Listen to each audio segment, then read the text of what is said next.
एक बार भगवान बुद्ध जी एक गांव में उपदेश दे रहे थे। वहां पर एक धनी व्यक्ति उपदेश सुन रहा था। वह भगवान बुद्ध से एक प्रश्न पूछना चाहता था, लेकिन सब लोगों के सामने प्रश्न पूछने में संकोच कर रहा था, क्योंकि उसके गांव में काफ़ी प्रतिष्ठा थी। प्रश्न ऐसा था कि उसकी प्रतिष्ठा दांव पर लग जाती।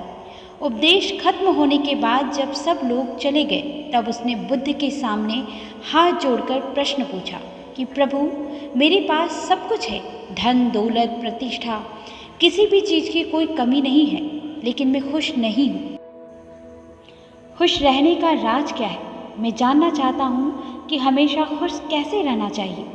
यह सुनकर भगवान बुद्ध उसे अपने साथ जंगल में ले गए और सामने एक बड़े पत्थर को देखकर कहा कि इस पत्थर को उठाकर मेरे साथ चलो। कुछ समय बाद उस व्यक्ति के हाथ में दर्द होने लगा, लेकिन वह चुप रहा। काफ़ी समय बीत जाने के बाद उससे दर्द सहा नहीं गया। तब उसने बुद्ध जी से कहा, मेरे हाथ में बहुत दर्द हो रहा है। बुद्ध जी ने कहा, पत्थर नीचे रख दो, और पत्थर नीचे रखते ही उसे राहत महसूस हुई। तब बुद्ध जी ने समझाया कि यही खुश रहने का राज है। उस व्यक्ति को कुछ समझ में नहीं आया। तब बुद्ध जी बोले, जिस तरह इस पत्थर को जितने समय तक हाथ में रखोगे उतना ही दर्द होगा, ठीक उसी प्रकार दुख के बोझ को जितनी देर तक हम अपने कंधे पर रखेंगे उतनी ही ज़्यादा दुख और निराशा हमें होगी। यदि व्यक्ति खुश रहना चाहता है तो उसे दुख के पत्थर को जल्द से जल्द नीचे रखना सीखना होगा। दोस्तों, हम सब यही करते हैं कि अपने जीवन में दुख के बोझ को ढोते रहते हैं। दुखों से मुक्ति तभी संभव है जब हम दुख के बोझ को अपने मन से जल्दी निकाल दें और इच्छाओं से मुक्त होकर जो है उसी में शुक्र करते हुए खुश रहें। दोस्तों, याद रहे, प्रत्येक पल अपने आप में नया है और जो पल बीत चुका है उसकी कड़वी यादों को मन में संजो कर रखने से बेहतर है कि हम अपने वर्तमान के पल का पूरी तरह से आनंद उठाएं। सुनते हैं आत्मनिर्भर पर आधारित ये कहानी।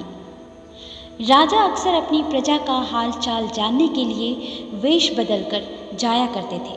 एक बार राजा गांव से होकर जा रहे थे, तभी सामने उन्हें एक बूढ़ा आदमी दिखाई देता है।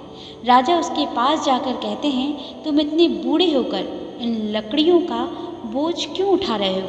बूढ़ा आदमी कहता है, मैं एक गरीब आदमी हूँ, इसलिए यह काम कर रहा हूँ। राजा कहते हैं, क्या तुम्हें पता नहीं है कि यहाँ के राजा गरीब और बेसहाय लोगों को धन देकर मदद करते हैं? बूढ़ा आदमी कहता है, अच्छी तरह मालूम है, परंतु जब तक मेरे हाथों में जान है, मेरे शरीर में शक्ति है, तो फिर मैं दूसरों पर निर्भर क्यों रहूं?